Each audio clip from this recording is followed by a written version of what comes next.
Nanti ada 10.000 kita punya kader di setiap RT. Keadilan dalam pembagian kue pembangunan itu sangat merata. Baik pembangunan mikro dan makro. Tidak banyak orang Samarinda atau orang Kaltim ini yang bisa juga untuk dicalonkan jadi gubernur itu, nggak banyak. Oh ya, kita menang telak Samarinda. Dan Pak Helmi, saya sebagai ketua tim.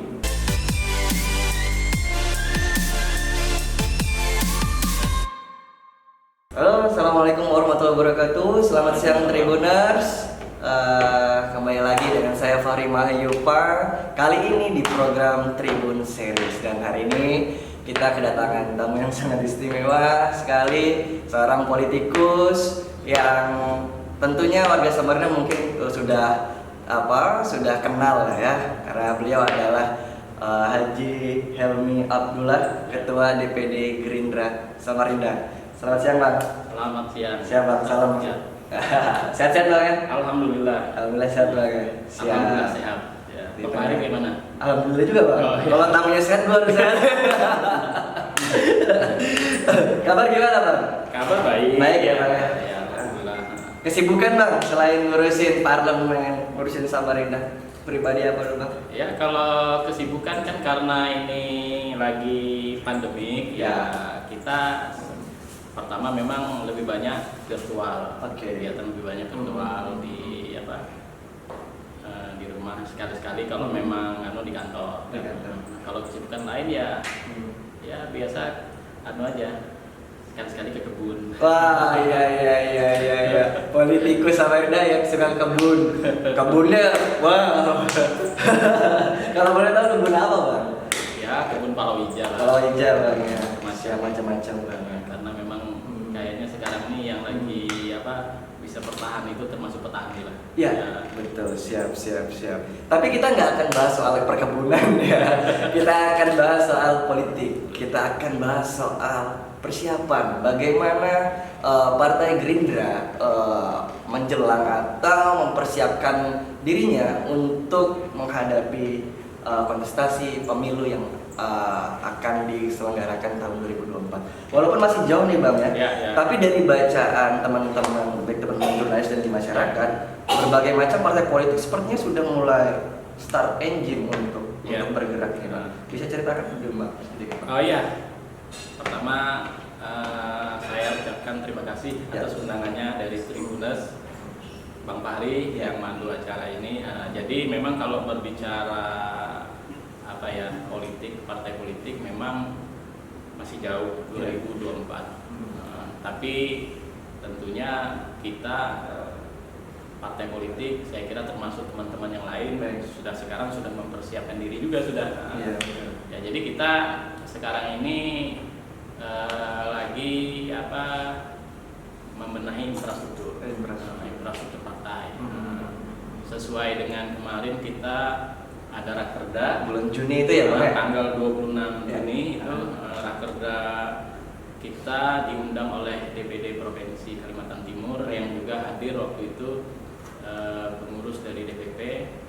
Nah di situ ada arahan-arahan dari DPP dan DPD bahwa untuk kabupaten kota termasuk Samarinda itu untuk mempersiapkan diri untuk menghadapi Pileg 2024, baik itu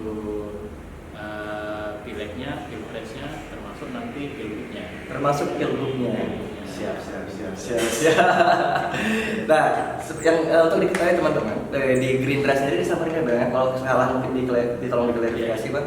Di parlemen Samarinda ada 8 kursi. Ya betul, ada 8. Kemudian di Samarinda juga kebetulan ada kemudian ketua DPD sebagai wali kota. Ya betul, Bapak Dr. Haji Andi Harun. Nah gimana Bang ini dengan infrastruktur yang sudah mumpuni Bang ya, maksudnya 8 kursi itu udah katakanlah ketika itu sudah cukup bisa dikatakan menguasai parlemen. Ya betul. Apakah karena mau menambah lagi atau tetap stuck atau ada rencana ngurang? Nggak mungkin ya. Apa Bang target ke depan Bang? Ya saya kira hampir semua partai politik termasuk Partai Gerindra targetnya ya pasti menang dan bertambah dan bertambah dan merebut kekuasaan. Ya alhamdulillah hari ini Gerindra Kota Samarinda dipercaya oleh masyarakat Kota Samarinda bahwa Ketua DPD Provinsi Kaltim maju kemarin pada saat pil wali kota menang berpasangan Bapak Andi Harun berpasangan dengan Bapak Dr. Rusmadi, artinya menang. Jadi ini menunjukkan bahwa peluang kita untuk ke depan itu tinggal selangkah lagi kan. Memang Pileg 2014 kemarin kita memang sama-sama 8 kursi dengan dengan PDIP. Tapi memang kita selisih suara lebih ya kurang lebih hampir 2000 lebih kita selisih dengan PDIP, ya akhirnya kita ibaratnya tertunda lah kemenangan itu. Tapi target kita di 2014 di 2024 ini target kita memang Gerindra ini bukan target DPC ya, bahkan ini instruksi dari DPP dan DPD sesuai rakerda itu Samarinda ini harus menang, wajib menang. Nah, artinya walaupun tidak kita mendahului yang di atas, tapi memang ini juga angka-angka ini juga kita tidak realistis. Artinya kita 2014 kemarin dapat 8, waktu itu kita belum punya wali kota, terus infrastruktur kita juga waktu itu belum seluas yang sekarang. Jadi hari ini sesuai dengan instruksi DPD Samarinda ini kita diminta untuk tidak saja membentuk kepengurusan itu di tingkat pengurus anak ranting itu gabungan RT. Kalau dulu kita gabungan RT. Jadi satu pengurus anak ranting itu ada 10 sampai 20 RT digabung. Tapi hari ini satu RT, satu pengurus anak ranting.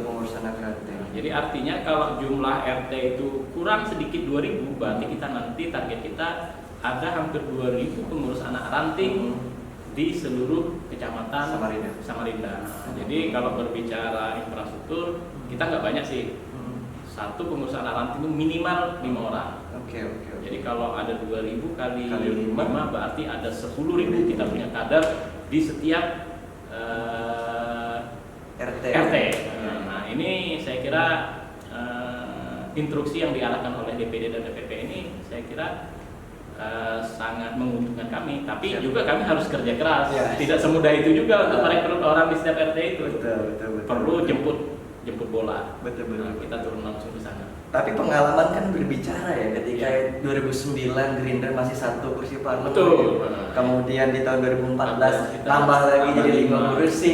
2019 tambah lagi jadi 8. Berarti itu bukan kalkulasi politik yang nggak real ya, sudah dihitung mungkin ya teman-teman DPD atau teman-teman partai sendiri. Iya. Jadi memang target kita untuk ke depan ini kan memang minimal kita nambah 1 dapil itu 1 kursi. 1 dapil 1 kursi berarti 5 dapil. 5 dapil. 5 tambah 8 13. Nah, itu target minimal kita. Dan itu kita itu tidak asal membuat target saja, itu juga angka yang cukup realistis. Misal kalau kita mengacu ke 2014 kemarin, hampir di setiap dapil itu kalau berbicara perolehan itu kita misalnya kayak Samarinda Utara, saya dapil Samarinda Utara, kita dapat 2 kursi di sana. Tapi data di lapangan itu angka kita tuh lebih dari 2,5 kursi. Tapi nggak ada kan? 2,5 kan? Nggak ada setengah kursi kan? Nah, artinya kita tinggal cari nanti ke depan ini setengahnya lagi supaya kita bisa menjadi 3. Nah, begitu kan misalnya di daerah Sungai Kunjang sama Dahulu, kita dapat 1 kursi, tapi di data kita hampir 1,5 sampai nah itu. Jadi dengan data-data ini saya kira kita cukup realistis. Nah, kemudian juga yang saya sampaikan tadi, dulu kita pengurus anak ranting itu kan gabungan beberapa RT. Nah, sekarang kita 1 RT 1 pengurus anak ranting. Nah, ditambah lagi bonus ketua DPD kami wali kota Samarinda. Nah, itu. Benefitnya apa sih, Bang? Ya, saya kira beliau dulu mungkin adanya gasnya mungkin tidak begitu besar. Mungkin gasnya nanti kan beliau sosialisasi mungkin mendukung kita cukup besar. Terutama juga saya kira program-program Bapak Wali Kota itu kan juga nanti harapan kita kalau itu berhasil itu juga ada dampak positifnya terhadap Partai Gerindra. Betul. Dan juga mungkin termasuk partai-partai pendukung lah. Baik. Jadi itu analisa kami. Analisa. Ya. Secara garis besar aja bang, hari ini Gerindra sudah melakukan lompatan tren yang luar biasa ya, Ya. baik di parlemen maupun di eksekutif ya. Samarinda ini butuh apa sih bang? Apa yang masih kurang Samarinda? Apa yang mesti harus dibenahi sih bang? Dari Gerindra sendiri bang? Ya, kalau kita melihat Samarinda ini memang untuk warga ya, warga itu memang butuh pemimpin yang yang berani gitu ya. Oke. Karena memang selama ini kita tidak menjelekkan pemimpin terdahulu tidak. Tapi memang Samarinda ini memang dibutuhkan pemimpin yang berani, cerdas, terus taktis gitu Iya. kan. Nah, kami melihat Pak Dr. Andi Harun ini, beliau punya itu kapasitas dan kapabilitas itu seperti itu. Jadi beliau sangat taktis mengambil langkah-langkah politik. Baik. Terus beliau tahu itu bagaimana yang harus dilakukan, dan beliau juga punya pengalaman kan bagaimana mencari istilahnya itu peluang-peluang untuk pembangunan. Jadi setelah itu berani, saya kira eksekusi untuk pembangunan itu saya kira bisa langsung Nyata dirasakan ya. Makanya berbicara ke depan itu yang jelas kita kan kemarin ada pembahasan APBD Kota Samarinda. Jadi pembahasan APBD Kota Samarinda di perubahan itu sudah program Probebaya beliau itu sudah ada launching percontohan. Jadi satu RT, satu kelurahan. Nah, itu di perubahan itu sudah jalannya, mudah-mudahan ini juga bisa jalan. Nah, nanti di 2022 itu sudah semua RT program itu sudah berjalan. Nah, saya yakin itu kalau program ini nanti dijalankan, dikawal, didampingi, wajah Kota Samarinda ini seolah nanti di setiap RT itu nanti akan berubah. Dan itu jadi pekerjaan rumah para kader-kader Gerindra juga ya. Ya, saya kira itu politik ke 2024, kalau itu paling tidak ya termasuk partai-partai juga punya andil di situ kan.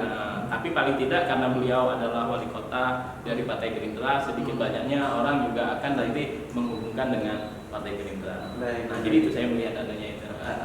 Nah, di samping itu tambahan proses keadilan pembangunan juga itu secara langsung itu secara langsung itu RT-RT yang dulunya mereka ngajukan usulan bahkan sampai RT itu pensiun purna, pembangunan itu tidak terlaksana. Tapi hari ini dengan program Probebaya itu RT-RT nggak perlu lobby-lobby lagi karena itu terprogramkan. Terprogramkan. Nah, jadi itu saya melihatnya. Jadi keadilan dalam pembagian kue pembangunan itu sangat merata. Baik pembangunan mikro dan makro. Siap. Jadi itu katanya. Siap. Berarti hari ini Gerindra sudah mulai start engine, sudah mulai bergerak membangun infrastruktur partai sampai ke tingkat RT. Target juga sudah ditanamkan, tinggal eksekusi jalan ini ya. Sebagai ketua Gerindra nih bang. Ya tentunya kita juga perlu kerjasama dengan semua pihak, termasuk nanti orang-orang yang kita tempatkan untuk maju nanti memang mereka yang betul-betul niat mau maju. Jadi artinya punya petarung juga, punya daya petarung. Jadi sehingga nanti target-target kita itu bisa tercapai. Karena bagaimanapun juga pengalaman Gerindra di 2014 kemarin kita punya 5 anggota DPR. Hanya Gerindra yang bertahan incumbentnya. Incumbentnya 5-5-nya bertahan. 3 newcomer yang baru. 3 newcomer. Nah, harapan kita nanti ke depan ini incumbent 8 ini juga harus tetap bertahan. Nah, tinggal menambah. Nah, betul. Siap. Tadi kita bicara pileg. Nah, sekarang kita berbicara pilkada ya, Pak. Pilgub ya. Dari Samarinda sendiri itu gimana sih bang masalah teknis mekanisme partai untuk misalnya mau mengusungkan atau mendukung salah satu tokoh atau kader itu gimana sih bang biasanya bang? Iya, biasanya kalau untuk pilgub itu memang kalau dari DPD dan DPP kita memang juga dimintain data. Biasanya ada survei. Data survei, baik data survei itu melalui jaringan kita. Kita nanya-nanya ke setiap kampung, atau juga nanti kita bisa bekerja sama dengan lembaga profesional. Nah disitulah kita nanti menyuarakan siapa-siapa yang namanya muncul disebut di dalam kontestan itu. Tapi kalau berbicara keputusan, tetap keputusannya ada di DPD dan DPP. Nah, finalisasinya ada di DPP. Nah, jadi seperti itu adanya. Sampai saat ini sudah ada yang berbunyi kan Bang? Toko-toko terkhusus Iwal kader Gerindra? Ya kalau berbicara apa ya, gubernur ini memang sampai saat ini sih belum ada nama-nama yang apa ya, yang nama-nama. Cuma memang ketua kami Pak Andi Harun juga sering disebut-sebut. Sudah di bawah disebut-sebut ya. Di bawah itu sering disebut-sebut. Di grassroots masyarakat. Cuma beliau mengatakan bahwa beliau mau kerja dulu lah. Baik. Orang baru dilatih kan, kerja dulu. Tapi nama beliau sudah disebut-sebut di bawah. Disebut-sebut masyarakat. Ya pertama mungkin gebrakan beliau kan dalam waktu 6 bulan ini kan cukup apa ya, cukup nyata dilihat. Kemudian ya beliau juga termasuk public figure lah. Dan tidak banyak orang Samarinda atau orang Kaltim ini yang bisa juga untuk dicalonkan jadi gubernur, itu nggak banyak. Kalau untuk bicara pilgub sebenarnya memang itu ya akan keputusannya baik DPP maupun DPD. Iya, DPD. Di DPC khusus wakil kabupaten kota cuma untuk tapi waktu kami kongres di Jakarta itu, kalau pesan Pak Prabowo itu pilihannya kalau ada sama-sama nyalon satu kader, satu orang lain ya pilihannya kader. Oke. Artinya sama-sama mampu, sama-sama berkualitas. Ya dia prioritaskan kader. Nah, itu prioritas kader. Kader ya. Makanya kalau kader maju tuh beliau senang sekali. Pak Prabowo seperti itu pesannya. Nah, ngomong-ngomong soal Pak Prabowo nih. Ya. Saya dengar informasi waktu Pilpres 2018 kemarin ya? 2019 kemarin. 2019. Ya. Samarinda menang Pak Prabowo. Oh iya, kita menang telak Samarinda. Dan Pak Helmi saya sebagai ketua tim. Itu bisa ceritain dikit aja. Iya, waktu itu kan waktu waktu Pilpres 2019 kemarin, karena memang biasanya dari DPP itu mereka juga survei daerah-daerah mana yang potensi menang ada. Nah itu, jadi Samarinda masuk dalam radar. Makanya waktu Pilpres kemarin itu Pak Sandiaga datang, Pak Prabowo datang ke Samarinda datang. Ya alhamdulillah dengan kehadiran beliau ya cukup ini ya, mengobati kerinduan warga. Jadi makanya waktu Pilpres kemarin Samarinda menang besar. Jadi dari 10 kabupaten di Kaltim yang menang itu ada 2 kabupaten kota.